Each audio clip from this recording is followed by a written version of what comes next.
You're listening to another Ambitious Entrepreneur Network.com podcast, the voice for entrepreneurs and small business. Now, onto the show. You're listening to the award-winning podcast, The Ambitious Entrepreneur Show, featuring business leaders to help you navigate a constantly changing marketplace. Want to become known as a trusted authority while building a thriving business you love? The Ambitious Entrepreneur Show will show you how. Here's your host, Anne-Marie Cross.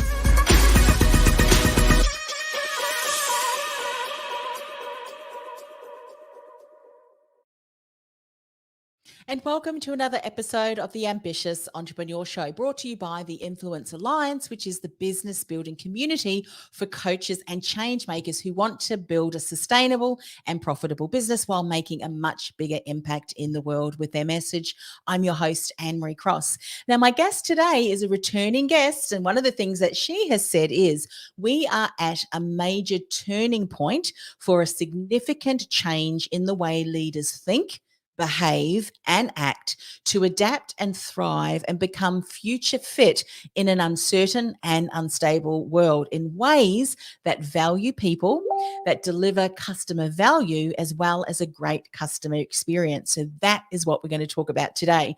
Joining me back on the show is Janet Cernak. Now, Janet, she is the founder of Imagination, which is a global innovation consulting and learning company that helps organizations, leaders, teams, and coaches to adapt, to innovate, and to grow through disruption. Now, Janet, she is an ICF PCC executive coach, an award-winning blogger, or global blogger actually, on the people side of innovation. She's also a presenter of the ICF CCE Coach for Innovators Certified Program. Now, on today's show, Janet is going to share why a new innovative approach to being a leader is required right now, the 6 dimensions of effective 21st century leadership, and what mindsets and behaviors will ensure your own future as a leader. So welcome to the show, Janet. Hi, Anne-Marie. Thank you so much for having me again. I'm delighted to be here with your incredible community.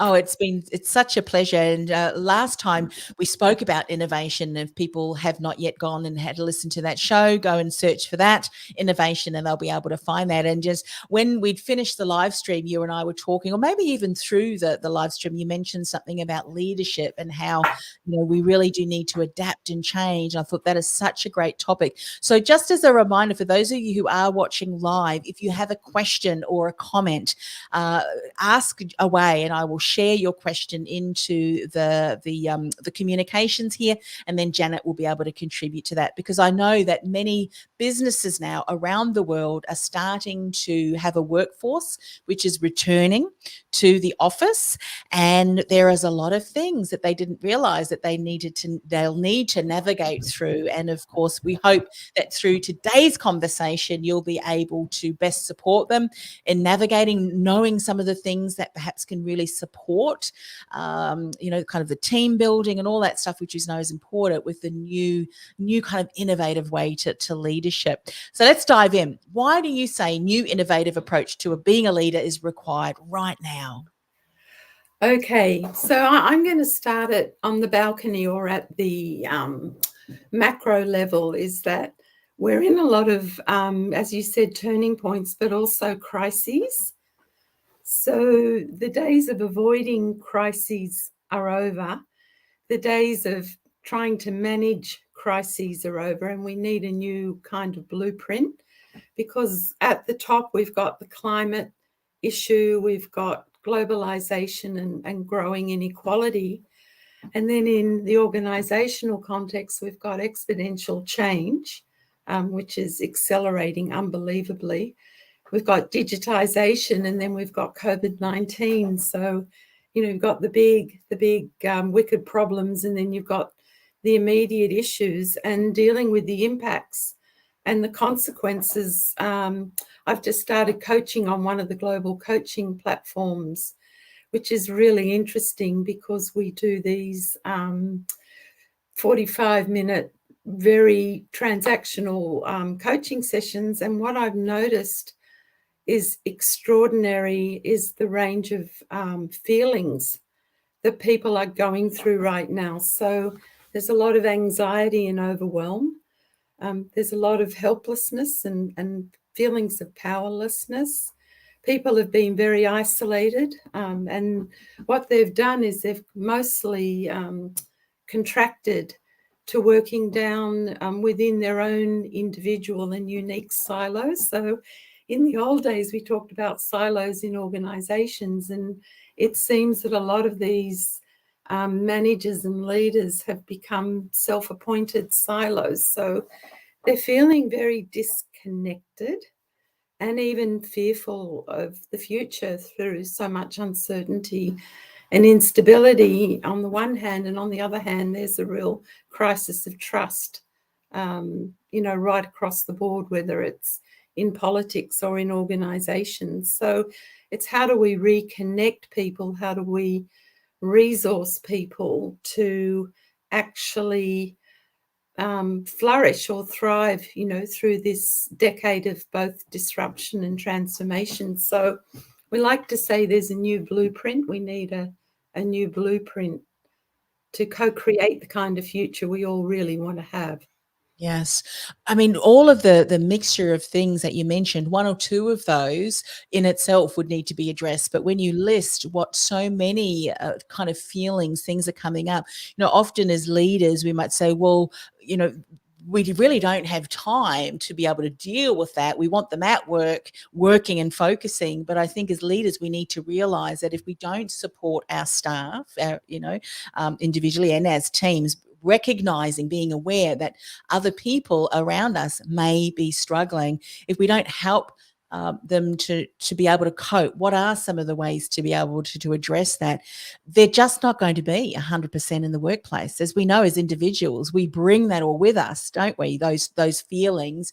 And so what are you finding? Are leaders now being more open? Are companies realizing that, look, we need to take a step back and reevaluate our leadership, the environments we're creating? We need to have support for our teams. What are you finding? Have you gotten feedback from companies in that area? It's really interesting because we've been helping, on the one hand, teams be resourced in innovation, and on the other hand, we're being asked to do a lot of work around dealing with people's fears of failure and how do you step up. How do you step up in this world of volatility, uncertainty, complexity, and ambiguity? But I actually think leaders have and managers have become, as a result of the COVID crisis, they've also become very siloed. So what I've observed is people have been focusing more on tasks, trying to get their tasks done, and certainly not on relationships. So you're starting to see that leaders probably need to partner people more. I think that's one of the biggest lessons I've learned as a coach. It's a partnership relationship. The workplace needs to become a community. We need to be far more community and servant and service minded. And then we need to take an ecosystem perspective. We need to think about stakeholders as partners in the business, and we need to build trusted relationships. So the 101 of teamwork, as you mentioned, great teams have a very clear purpose.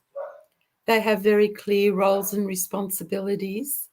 They have very clear values and processes, but they also have trusted relationships. So it needs, could almost say we're in a crisis of compassion, Yes, and empathy, a crisis of imagination and creativity, and a crisis of courage and confidence. So these are all, feeling states, and they're heart and gut states.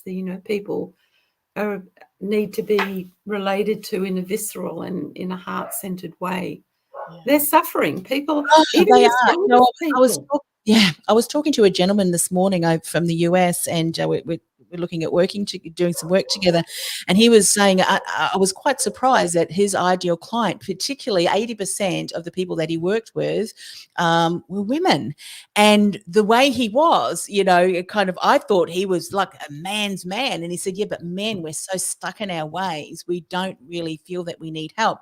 But I said, "But the help that you're offering, they need, because men are struggling, and women tend to have these communities where they kind of share things, and we know it's so important, and men not so." But he was saying that he's created some safe spaces, and he said once men feel safe, and that's where we were talking about building trust, he said it all piles out. He said they need that safe space to be able to release whatever that is for them. And I think if businesses, companies don't recognize that and don't have the mechanism to be able to either provide support or have the ability to show them this is what you need to do, I'm afraid people will fall through the cracks, I think people are already falling through the cracks. Yeah.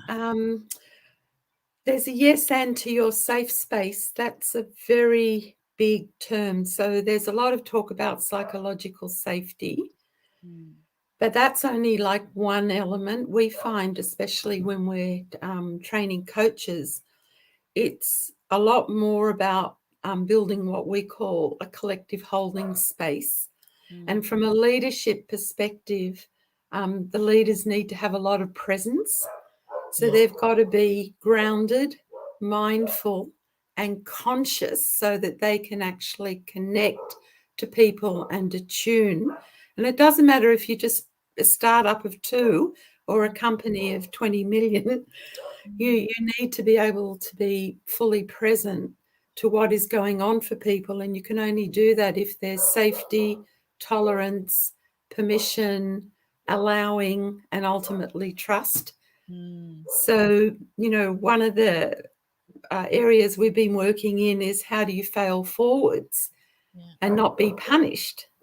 So there are a lot of these paradoxical situations. So leaders have to think, it's going to be really challenging. They've got to be comfortable with being uncomfortable. We call that develop discomfort resilience. But once they learn how to be present to self and to other and to the group, then they need a lot of emotional agility themselves and a lot of mental toughness. So again, it's paradoxical.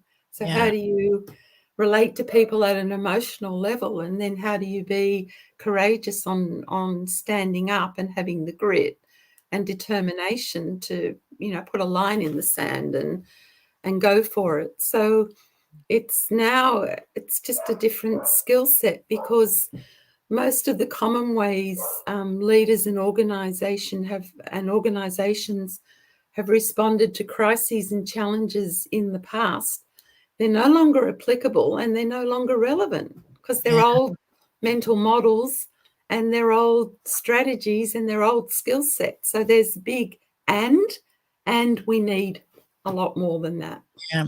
And some of that, I would imagine too, is going to continue to evolve. It's just like you may, because we're human beings. We're very complex individuals, aren't we? And so what works with one individual may not necessarily work with another. As you were listing some of those approaches that leaders have to try and be more intentional in the workplace, I'd imagine too that they need to have far more patience, because in some instances, creating that safe psychological space for some people takes a little bit of time. And the steps that you build in moving forward can be broken or diminished if something happens and they don't feel safe. I'm not going to share because that my leader or whatever has just snapped at me. So incredible awareness of self, as you say, and of others. How could someone then get support from that? I mean, obviously those are the types of services that you offer and that other people offer as well. But is that something that businesses or leaders should be saying to their decision makers if it is not already in place? We need to look at getting support in to be able to help us develop this if it's not in place already. That's a really great question. So note that I'm not a counsellor or an expert in mental health. What I've learned when I've had my own anxiety overloads, which I had actually had one over the past week with so much work, and then we lost our pussycat. And as you can imagine, during COVID, pets became really key connectors, and, your playful buddies and your disruptors, of the day. So what I did is I went back to core principles, which is be the change you wish to see in the world. And before, I had to do a 2-hour session from 9 till 11 at night after a grueling day. I just stopped, took myself and my 2 dogs off for a really big walk. And then I had a rest for half an hour. And I'm a type A person, so I never rest. But I made myself rest for half an hour. And then I did an hour's meditation, which I never do more than half an hour. And then I was resourced and refreshed, and ran an amazing 2-hour Coach for Innovators session. So here's the thing is with the internet, everybody can download a mindfulness app. Everybody can download a meditation app. So what I've learned is that you have to be really grounded first, which is why I did a beach walk this morning. You just have to, and that's been the beauty of COVID, is we've all been able to reconnect with nature. So you've got to be grounded, be mindful, and be conscious. I think meditation is just wonderful. Go and have massages and facials, anything that helps calm down your autonomic nervous system. So we have access. And I had to say to my group, I couldn't just go off to India and meditate on a mountain for a week, because you can't do that now. So I have to take responsibility and come up with strategies. So it really is about how can you take responsibility and come up with strategies to resource yourself, and then you're more available to resource others. And it's good food, good exercise, staying positive, and remembering that you're not alone, reaching out to colleagues and friends. I made myself the coachee in our coaching skills session. I said, all right, I'm the coachee. This is my problem. And then the participants actually coach me through my problem that I presented. So I think a lot of organizations are reaching out to do coaching. Yeah. That's quite incredible. And the coaching is really helping people, because a lot of the strategies and actions people are taking in the coaching sessions are around communication and rebuilding those relationships that they've lost through having to be hybrid and virtual.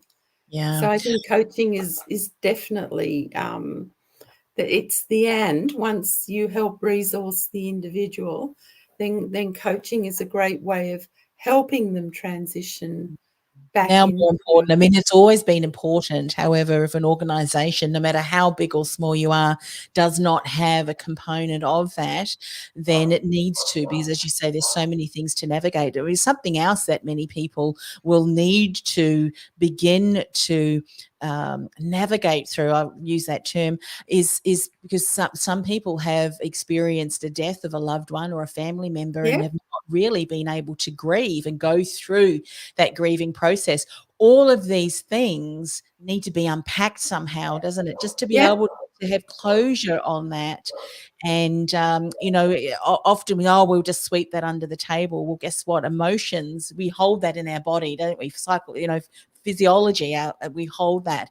And as a business leaders, we need to be able to even be mindful, look for the triggers, look for the signs that maybe someone is not, that say, how are you going? Oh, yeah, fine. If someone said to me, but how are you really doing? I thought, then all of a sudden it'll be like, really, you pushed a button there. But it's important, because sometimes it just takes half an hour, 20 minutes.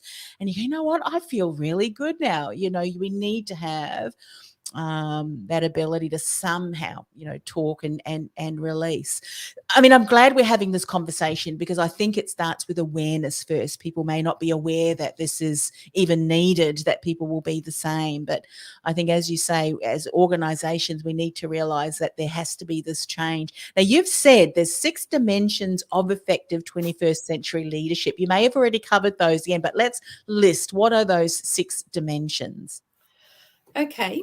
So before I go into that, I just want to really reinforce that you can't take on these 6 dimensions unless you're willing to unlearn and become from a beginner's mind. So there's a lot of unlearning of old mental models and old ways of thinking and being and acting, and relearning. And this is what I've found as we've developed our innovation leadership curriculum. It's like you've got to let go of a whole lot of stuff. Yeah. It's like when I arrived in the Middle East and saw that humanistic leadership was not valued.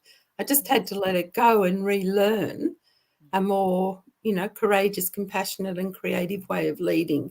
So this notion of awareness combines with not knowing. I don't know the answer because you can't solve the problem with the same thinking that created it. So the second thing is that before you can start to cultivate these qualities, you need to develop your own agility, your own ability to make intentional shifts in changing contexts. So it's a much deeper, which is why I said about presence, it's a much deeper type of leadership. And you're right, it's the evolution. We still need the humanistic leadership, and we also need, to look at innovation differently. So we talk about leaders needing to be, firstly, really adaptive. So I need to adapt. It's like when I got onto the show with you today, I said, I downloaded Windows 11 and it's mute my microphone on my computer. So, I have to adapt and do it differently in the moment, literally. And my laptop went off in the middle of a presentation the other day. So, being able to adapt to this new world is really important. And then being able to engage people. And when we talk about engaging people, we talk about hearts and minds, like how can you connect with people in a way where you can explore what's important to them in meaningful and purposeful ways, to engage them in a cause, hopefully bigger than themselves. So engaging is secondly, and you can only really be engaging when you're trusted. Yeah. Oh, absolutely. Janet, I'm just going to share Bonnie's comment here, definition of insanity, because it adds to what you're saying, doing the same thing over and over again while expecting a different result. And that's so important. And then she's also asked, is this a presentation? Can we get a copy? Once we finish the live, Bonnie, you'll be able to go back and watch it again. And Janet will also share how you can connect with her. And I'm sure she's got lots of other great resources in that as well. But thank you for following along. I know it's a valuable conversation. So, yes, so Janet, those 2 things. So how do you think we're faring with that? Do leaders, do they get that? Or is there still more awareness building around how important it is, that whole trust piece and what constitutes trust? Because trust for everyone is not all the same. What some people need to build trust in someone is quite different in comparison to other people in the workplace. Oh, look, that's such a good question. And I think politically and, in regards to our current politics here in Australia and the media, trust is back on the agenda. So we have a moment, we really have this incredible moment in time to adapt to different ways of being, thinking and doing things. Yes. And here's the thing is you can't engage people unless you can have a conversation with them. And you can't have a conversation with people unless you can make the time and the space to stop doing something, to, we say, hit your pause button, retreat, reflect, and reboot in ways that are intentional. So what's the point of the conversation? And then to actually be generous and be fully present to have the conversation, and then know how to ask really good questions, and then how to listen to somebody's response. Yes. And depending on how they respond, to develop your next question. So one of the key questions is, what does trust mean to you? And if that's what it means to you, what's so important about that? And then, well, if that's really important, how might we cultivate more of that between us or in this environment? So easy to trust is hard to create and really easy to lose. Yeah. And Bonnie has asked a really good question, but one thing that, and then we'll share what Bonnie has asked for the audio podcast people, is that you mentioned earlier the importance of knowing, having that awareness of self. So it's very hard to build trust with someone or someone's, your team, if there's no self-awareness around some of the behavior and actions that you're doing is actually causing mistrust. And and your words and your actions, and even, it's kind of sometimes the trustworthiness you have to tell your face, because there's things that you can do, mannerisms that just is actually erodes trust. And so that could be a whole other topic on its own. But Bonnie says this is great, wondering about how trust can be fostered with others when most do not trust themselves, how to nurture that. That's so important. And now even more so with that whole adaptability and agility, Janet, if people don't feel, because a lot of people, I think a majority of people don't really like change. They like stability. No. Now we're in a workplace that is especially teachers, on a drop of the hat. Sorry, can't come in today because, such and such is happening. We need to go online again. Do that often enough and it can cause some real, challenges. Okay, so many points in what you've said. Is the first thing is that we're not neurologically wired to accept change. So you actually, as a leader, and it is going back to 101 principles, the first thing you have to do is create and assess people's, first is assess people's readiness for change, create the conditions to build change readiness, so that people feel safe to change within that environment. So change is a huge issue, and we need to go back to core principles around change. In our projects, even with teams, we've been integrating change management with team development with innovation, because all three are necessary. So a lot of leaders still, and I think we're living in a time politically, dare I open my mouth about it, is they're just totally unaware of the impact, exactly what you just said, of their words. Everything that our politicians and media are doing, don't do that. Do the absolute opposite. No, but it's really astounding to be watching some of the YouTubes that are circulating on the social media of the absolute absence of awareness of impact of words, behaviours and actions. Yeah. And in Australia, we also have a very strong competitive approval leadership style, where I compete to look good in order to be liked and get a pat on the head, even if I have to lie about what I've said and done. Yeah. But what's really interesting, I know after coaching hundreds of leaders with that style, is that they're completely unaware that they're lying. Yes. because the library, so it's, it's awareness 101 that we And I need to think they're build. completely aware that we can see through their BS. Stop Oh, it. We can see absolutely. you're all yammering from the same, song sheet. So just stop. So Listen what to Janet. Listen to the podcast. it's it's the whole thing. It's the whole thing of, like, the essence of leadership is always having a positive impact on other people, to enroll and engage them in a cause that delivers results that people value and cherish. Mm, It's not about me, yeah. it's about how I come across to others. That's true leadership. Yeah. So I think, as a leader, in answering that question, is that and I know in my own journey as a leader, I was thinking about this. I started at the age of 16 in a youth group, leading a group of 15, 13-year-old boys. Can you imagine? I was only That was a baptism 16. of fire and leadership, wasn't it?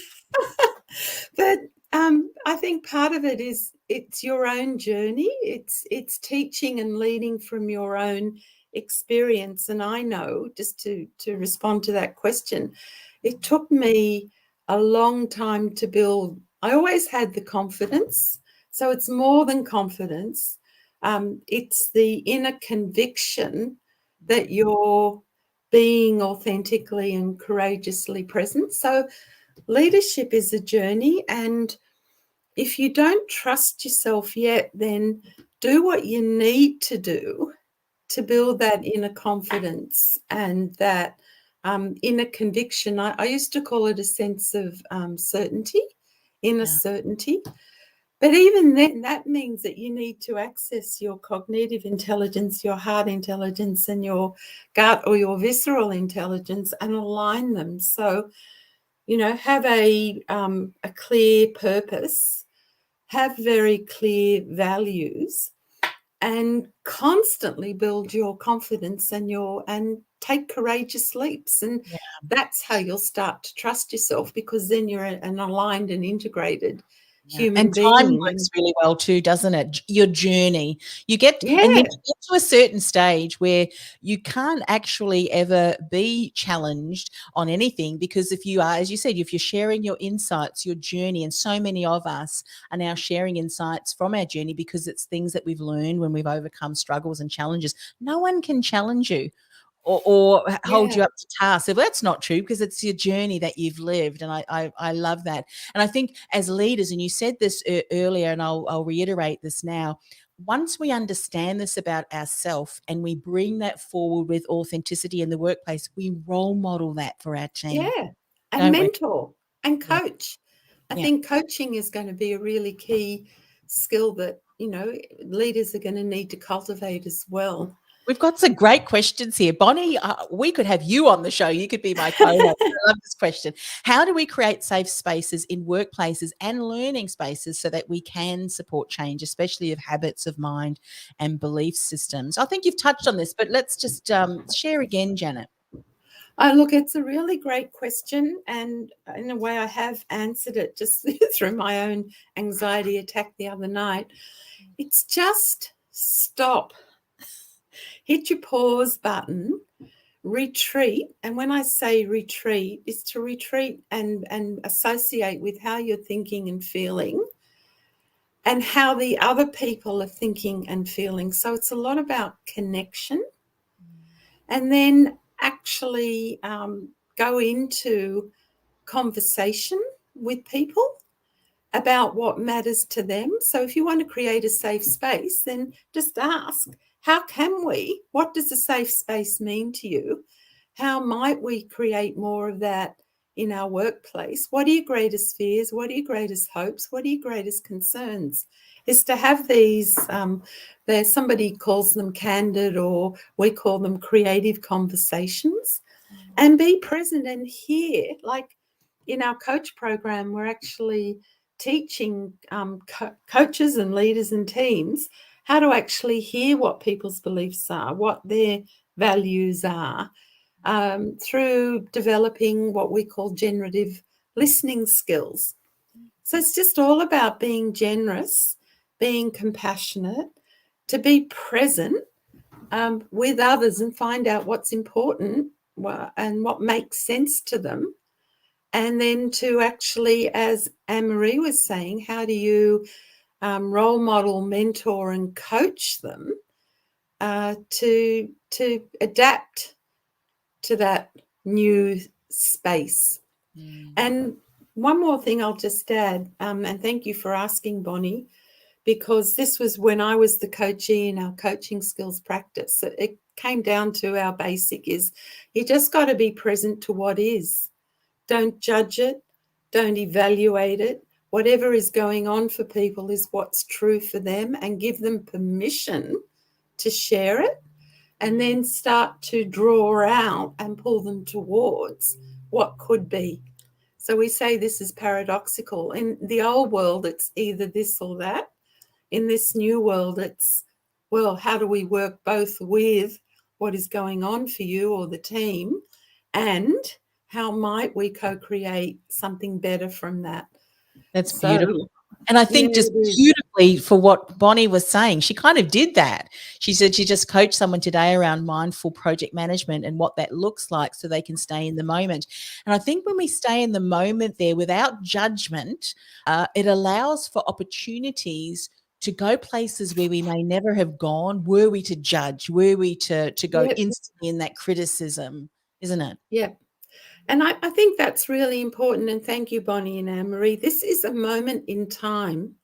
You know, we've got this opening in the universe to make some fundamental choices, you know, around how we want the future to be. We've got to stop delivering results no one wants. You know, we have to take action that it's beyond being proactive. It's being, we use the words evocative and provocative to co-create a different kind of future together, you know, unlock people's potential, unlock their collective genius. But you can't do that, you know, unless they're grounded, mindful and fully present. Yeah, so true.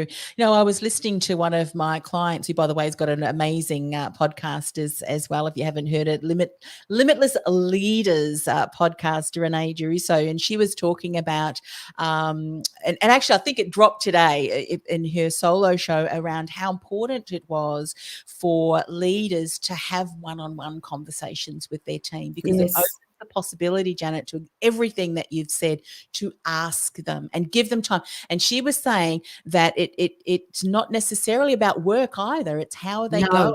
You can unpack so many golden nuggets that can support you as a leader on how can you support that team member. And that is a way to create a safe space, isn't it, Janet? And an opportunity to co-create. What does this look like? How can we best support you moving forward? Yeah. And you know, you can do it virtually. I've been doing pretty much all my work online now for nearly 10 years. You can create so much safety in an online environment. And I really agree, it's not about task only. You know, I know business, you still need to deliver outcomes, but it's also about being present to and connected to the person, with understanding if they've been homeschooling, how torturous that has been for a lot of people, to understand the constraints, you know, especially 6 lockdowns here in Melbourne where you had to cook every night. You know, you couldn't sometimes even get a takeaway. So, you know, the constraints of having to manage a home and education and work and a business. You know, and then, as you've said, you know, there may have been a significant emotional event within the family, and you have to deal with that as well. So all of those things. Oh, lots of. And by the way, we've got Gail here, Paige. She's also, and she said, I just managed to get on the interview. It sounds like I've missed some golden nuggets, some real golden nuggets. So when we finished, Gail, you'll be able to go back and watch the recording from the beginning. And I will invite Janet to share how you can connect. And I'm sure she's got lots of other great resources. So Janet, I know that we touched on, and I just wanted to, because I know we're nearly out of time. We could talk about this all day. I mean, this is obviously a hot topic as we've got Bonnie and Gail here, and I'm sure others who are listening along. we talk about the 6 dimensions. You already started talking about a few. Do you want to 2. recap what they are? And there's a few others that I'm sure we haven't talked about. Okay, so there's the obvious and I think, obviously is to be innovative. Mhm. So, once you've built the change readiness and the receptivity, then it's actually to co-create change, change with difference. And I think, innovation, which is why I play in the innovation space, innovation can change the world. And you're seeing people like Elon Musk actually do that. And a lot of the innovators, I've noticed a lot of the entrepreneurs in some ways have become, like, look what Atlassian's doing. They've become the new role models for leadership. Yeah. What Mike Bannon, what he's done is amazing. He's actually challenged the system in a way that is really amazing. The next thing I think is to be really collaborative, and it's not in our nature here in Australia. We're very cooperative and compliant. Collaboration is a whole new dimension. It's about how can we co-create together in an equal way for the good of the whole. So we've got to Imagine if move our away. government systems were co-creators and collaborate. Yeah, and collaborate, and not compete. It's so obvious, we're seeing a government, they're all competing with each other when they could be collaborating for the good of the whole, for the future, to solve all these problems. When you think there's so many resources available for people around the globe and then some, they're not limited resource at all. The only limit is what's in your head.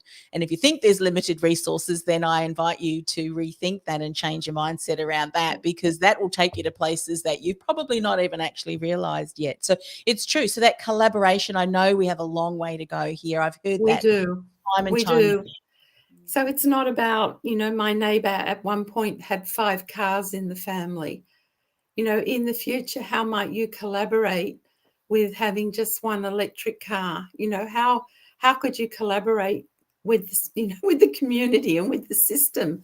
I think the Voices For movement is a great social example of collaboration and citizens' power, of some of the shifts that are happening. So there's just 2 more qualities I'll go through really quickly. Is to be digitally enabled. I mean, the digital world is extraordinary and you can do so much online, and to really maximize and leverage the opportunities and possibilities that digital offers. A great example of that are the Better Up coaching platform and Coach Hub. They're the 2 that I'm affiliated with. Is that, Better Up out of America has now just had its millionth coaching client.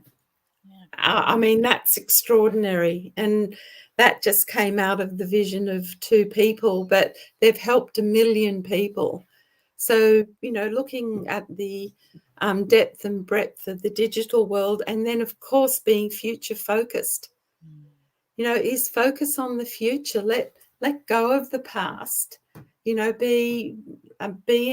a thinker who can emerge, diverge, and converge ideas to innovate and develop that, what we call strategic foresight.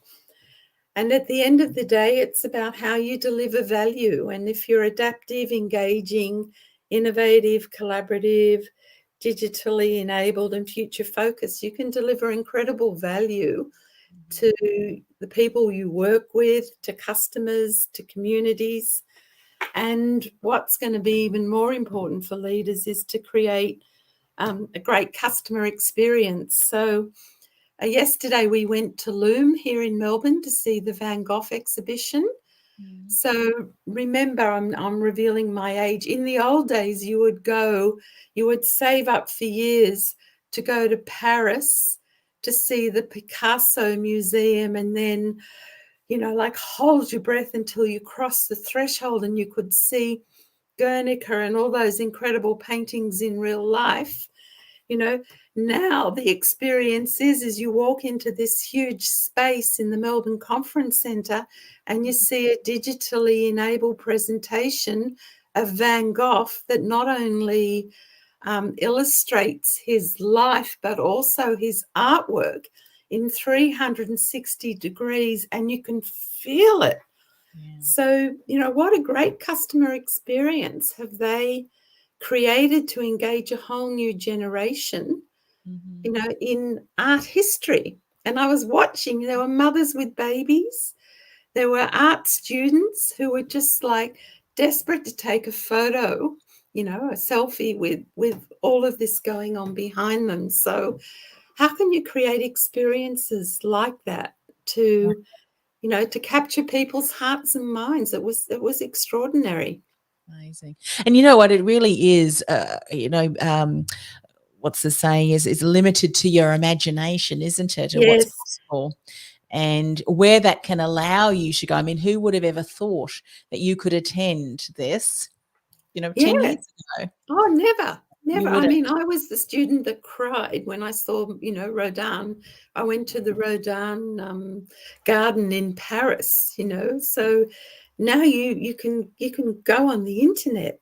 So Yeah. just think of the experiences that you can create, not only, you know, with technology, even a beach walk this morning. I live in Bayside, and the council keeps the boardwalk really pristine. Mm. And I'm on the edge of a maritime nature reserve. Yeah. And what a great experience to start the day. You know, Yeah. it's And that could be resourceful. brought into, imagine what could you do within the workplace, the space Yes. that Yeah. creates an experience where people just feel like, "Oh, what," and whatever that is. And how can you find that out? Well, why don't you ask? Sometimes we often try and get to the best idea and everything and come up with ideas. The best ideas are sitting right inside the minds of your Yep. team. Ask them and let's Yeah. collaborate and co-create something that all people can really not just participate and experience, but know, hey, I actually contributed to that. I mean, it just adds, doesn't it, to the Sure whole does. team there. So I know that we're just at the end coming up, but I would still love you to share a little bit when if you were to bullet point the mindset and behavior that would ensure our own future as a leader, what would be some of the highlights that you'd want to leave us with, Janet? Look, I just so want to support what you said, is just to be playful with your imagination Mm. and wander into wondering. You Yeah. know, I wonder what might happen. I wonder how we could do this differently. Yes. So, really harness that playfulness, imagination, and that sense of wonder.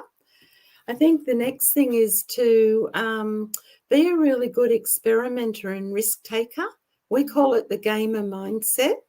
So, you know, be out there, take the smart risks, do, you know, experiment. Failure won't kill you. And then, of course, be human centered. You know, human centeredness is at the essence of everything, which is why I used to get beaten up at global innovation conferences when I go, oh, it's all about the people. And they say, no, it's about the process. So it's both. So, you know, people really matter. So that human centeredness. And then going back to one of the points one of your listeners made, is you can't solve the problem with the same thinking that created it. So be ready to rethink. And Adam Grant says, you know, like a scientist. So on Yeah. the one hand, you need the wonder and the imagination. On the other hand, you need to be very analytical and resolute, you know, and see and solve problems in ways that are different and add value to the quality of people's lives in ways they appreciate and cherish. So, you know, Love it's that. a mixed bag. But Mm. again, if you're adaptive and agile across all of those, Yeah. then you've got a recipe for incredible contribution and success, and you know, and the opportunity to make your business and your community and the world a better place. Yeah. This whole topic of innovation and, having a new mindset and not looking at, some of the ways that industries and some of the industries that have been around for hundreds of years, they really need to look at the different approach. They're not Yeah.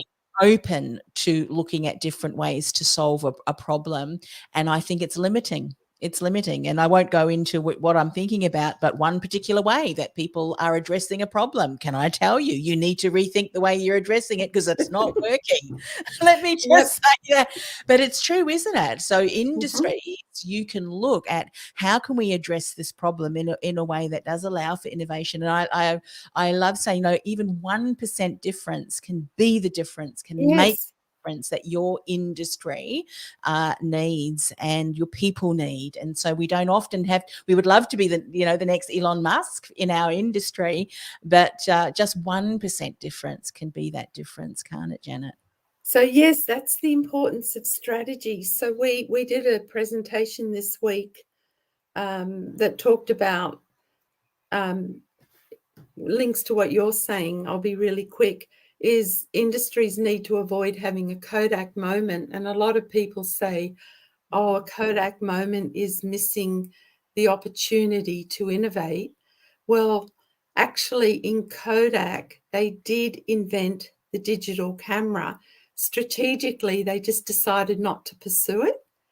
So, your point is make innovation part of your strategy, and it can be incremental. It doesn't have to be radical. And most people don't understand is that there are different types of innovation. There's incremental innovation, there's differential innovation, there's radical innovation, and there's breakthrough innovation. So Yeah. the point is to address it strategically, aligned as to what you've said to your customer Yeah. and to the You know market.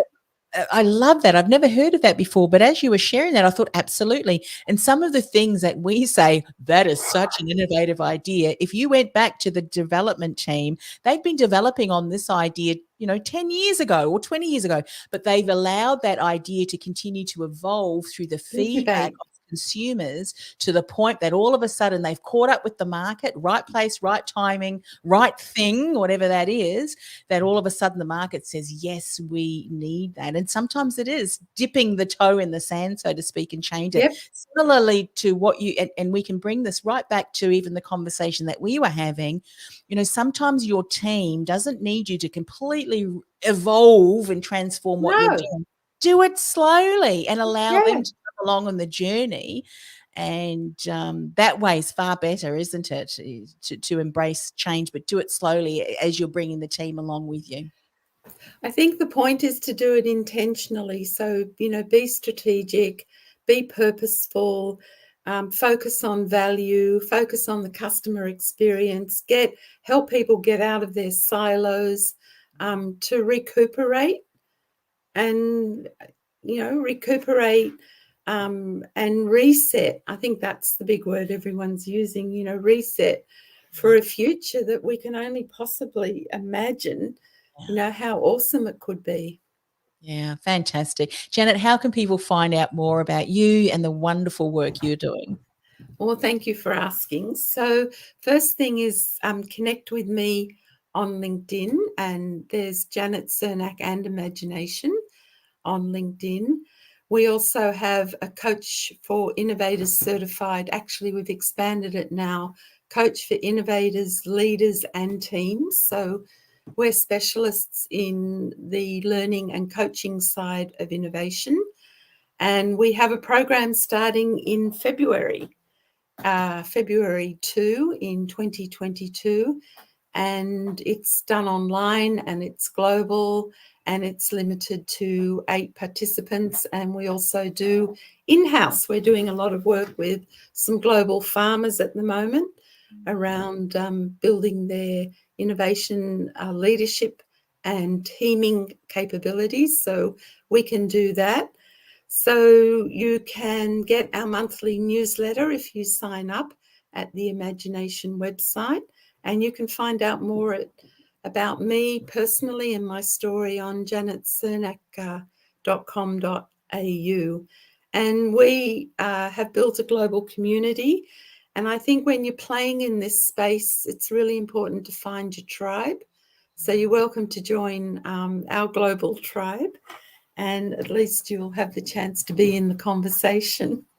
Yeah, fantastic, Janet. And I know we've only just scraped the surface of what we spoke about today, but I know that it's certainly been valuable, and it will be valuable for those who are watching the recording. So as always, thank you so very much for coming on the show and sharing your expertise with us today.